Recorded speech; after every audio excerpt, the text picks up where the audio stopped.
Well, this is something new. Jubilatem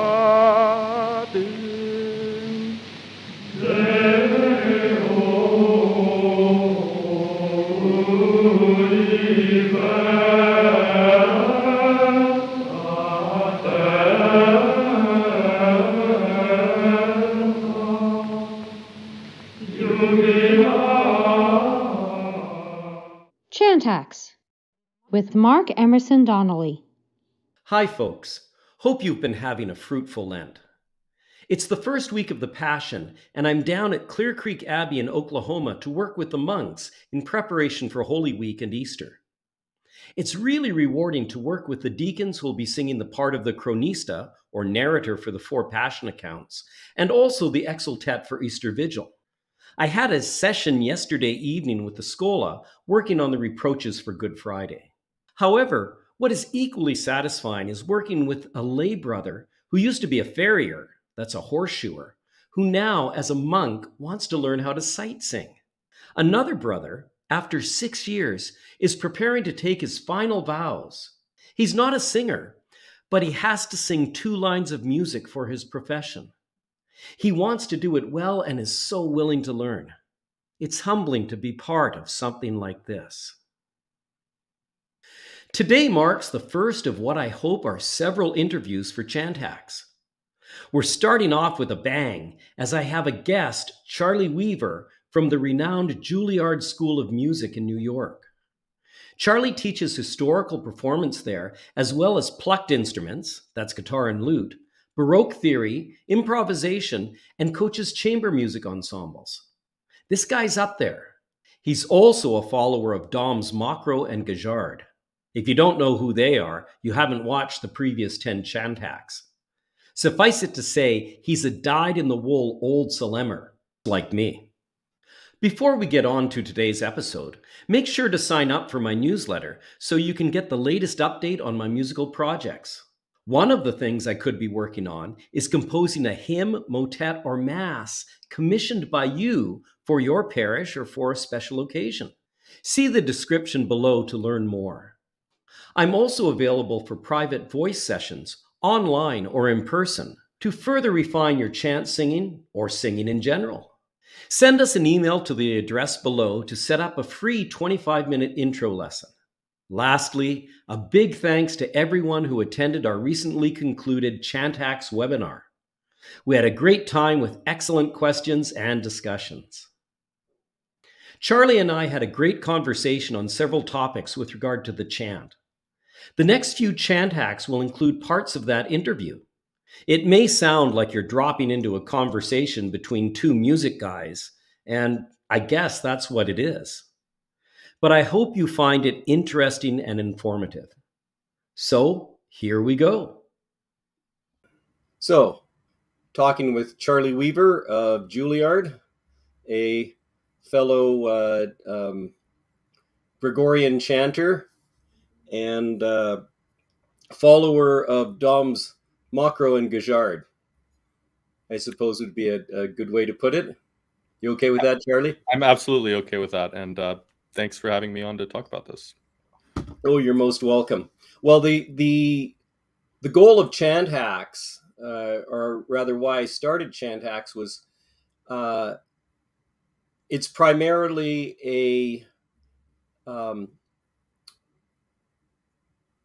podcast, and it's actually developing into a much larger program on how to sing the chant according to the Salem Method, or as some people say, the old Salem Method. Although Jeff has a bit of a difficulty calling it the old Salem Method, but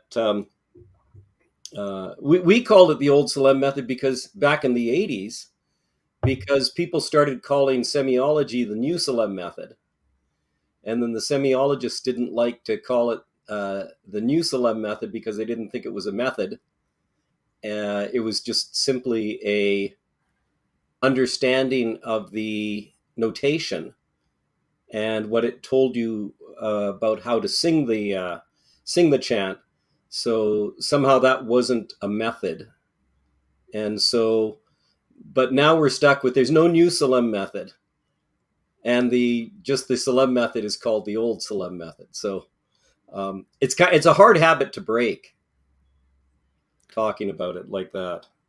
I don't know. What do you call it? Do you call it the old Salem method or just the Salem method? Yeah, I ended up avoiding that terminology just because, to me, the old Solem method would refer to the method of Dom Potier.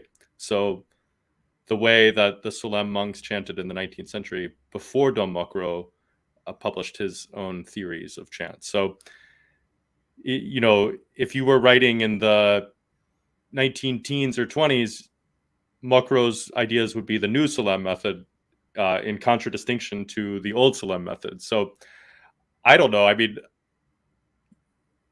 old Solem certainly makes sense, judging on the context, but maybe something like the classic Solem method or something like that makes a little more sense. I mean, I would have to say that what you're calling the old Solem method was wildly more widespread and successful than either what came before or after. Just in terms of kind of its reach within the Universal Church and within published writings about Gregorian chant. I mean, if you look at things written in the 1950s, 60s, pretty much everyone agreed that Salem had defined how chant was sung in the Roman Catholic Church in those days. Yeah, it's funny though. You kind of if you follow the Salem method, or you follow I feel like I have to define things now. If you follow the rhythmic interpretation of the chant according to Dom Mokro, you kind of feel like someone who uses a Linux or a Linux operating system. You feel like you're this, like, 0.2% of the population, where in reality, to a greater or lesser degree, I would say probably 80% or more of the people out there singing chant are trying to follow Dom Mokro's method to some degree. Yeah, exactly right. So it's the vast majority of people in parishes who try to incorporate Gregorian chant into their sacred music programs do so using the ubiquitous editions of Solem, which means that their scores have epizemata and dots, and so often, without even thinking about it, they have some vague notion of what those things mean, and they decide that that's how the chant should be sung. But then, on the other hand, among chant scholars, there's an attitude of rejection of that because it imposes something that's not historically informed, and perhaps we'll get into that a little bit later. But most scholars now, I would say, don't follow the Mokro method because they want to be more neutral in their understanding of how the rhythm of the chant works. Yeah, I think you're correct there. The unfortunate part, and I remember from your interview with Jennifer Donaldson,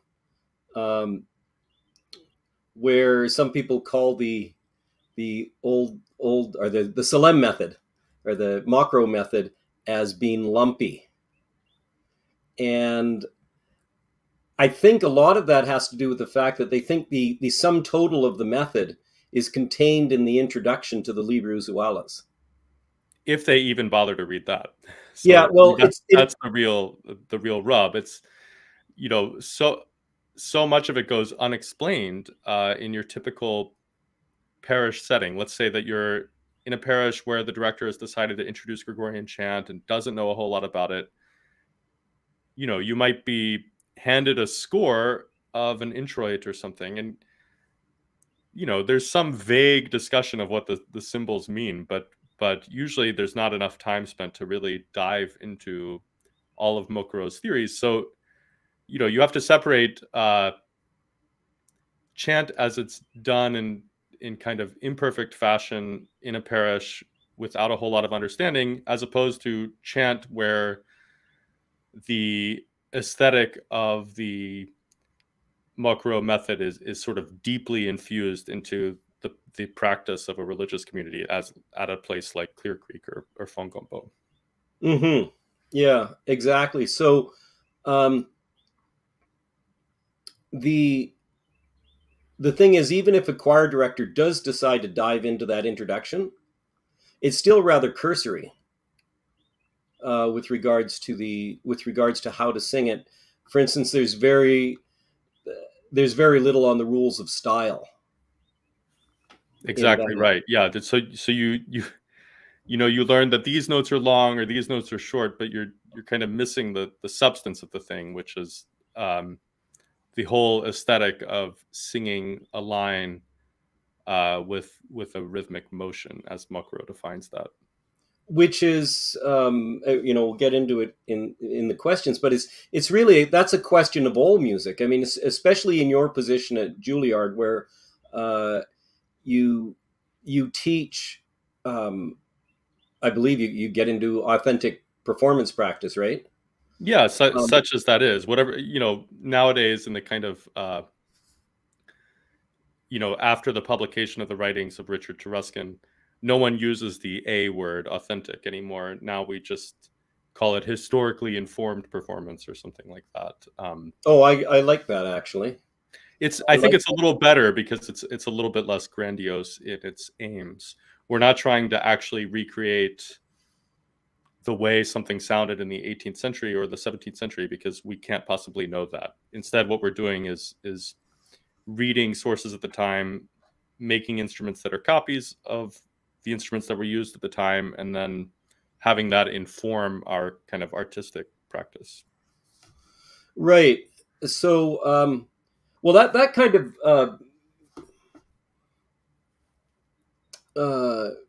fits in with, again, I mentioned in an earlier email of a discussion I had with Bill Mart back in 1980, I don't know, 87, 88, around there. And we were talking about performance practice, and in the end, you read as much as you can, and then you, as an informed musician, have to be musical. That's exactly right. If it's not musical, you're missing the kind of deeper point. You might have the right ornaments or the right articulation, but if it's not being performed in a way that persuades people or that moves them, or in the context of sacred music that elevates their souls, then you're doing something wrong. And it's not just a matter of surface details like what note the trill starts on or that sort of thing. It's a deeper thing having to do with what the point of a musical performance is. It's funny. I was in a competition many years ago. Again, back in the 80s. I guess that's dates me. But I was in a competition where I sang "Flow My Tears" by Dowland, and we had worked on it with. I'm sure you know Ray Nurse. I know him very well. Yeah. Yeah. So we worked on it with Ray Nurse, and it was in an English song competition. And afterwards, all the other performers came up to me and said, "Oh, that was great, and there's no doubt you're going to win." And this is second. And at the time, when you're a student, you're thinking, "Well, yeah, I want to win because there's prize money involved." And it turns out I didn't even place. So I asked the judge afterwards. I wanted to know what was up, and he says, "Well, it just wasn't stylistically correct." Interesting. And first of all, I'm not sure if this particular judge really understood the style, but it was that sort of thing where someone reads a little bit and then thinks they sort of know the whole thing. Right, exactly. And, reading a treatise about music from the 17th century is not going to make you a brilliant performer of 17th century music. You have to have a realistic understanding of what reading does for you. It might increase your understanding of a particular thing, or it might give you a sense of what a particular author thought or felt about something, but it doesn't have all the answers. It's not a recipe book for beautiful performance by any means. Yeah, and that's the again, I never spoke with Thomas Binkley, but Bill Mart seemed to say, well, that's and also Ben Bagby and Barbara Thornton of Sequentia. They they said that Binkley, and I guess you'd have to go as far back as like David Monroe. It is is it David? Yeah, David Yeah, Monroe. Yep. David Monroe. That they were looking at this music and they were saying, okay, this is the music. This is about as much as we know about it. And maybe we know 60% of it. Maybe we know 70% of it. But our performance has to be 100%. And so as Bill Mart said, for Binkley, it's like, okay, if you have a table and you got 3 legs, it's pretty easy to reproduce the 4th leg.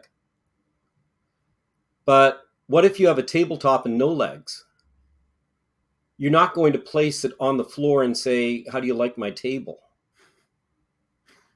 You're going to have to produce 4 legs or a pedestal or something to raise that platform.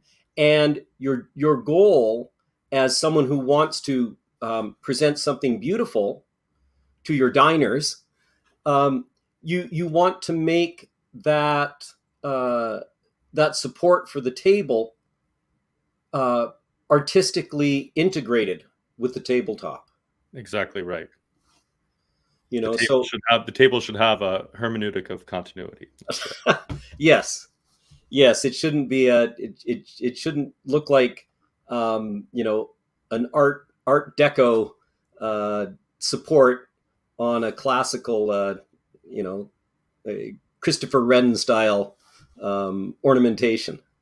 Exactly. And to take the analogy back to historically informed performance, you don't have blueprints for the legs, but you read as much as you can about medieval tables, and then you have to use your sense as an artisan to craft something that's actually going to be useful. And that's where scholarship doesn't go, right? It takes you so far, but it won't take that last step, which is the role of the performer in bringing music to life. Yeah, and one of your interlocutors on Gregorian Rhythm Wars mentioned that, well, the theorist was very clear that the mora vocis is always double.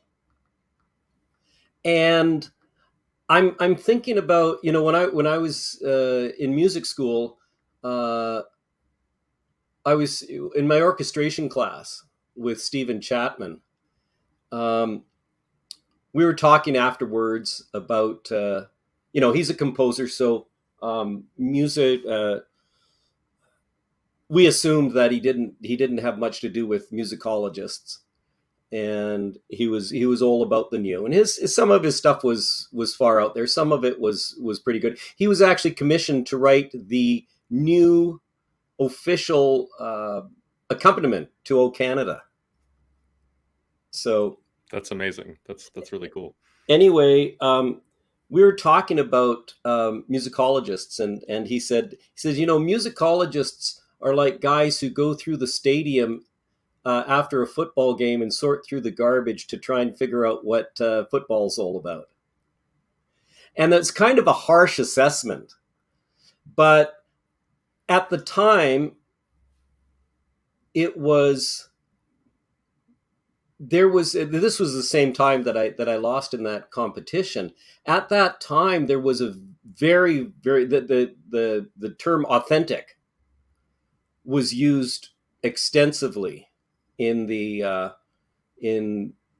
any sort of early music pursuit. Such that a lot of that's where I first heard the term "earlier than thou." That there was kind of, it was like you had all these musicians who were really good, like singers. We'll talk about sight singing later, but they were pretty complete singers.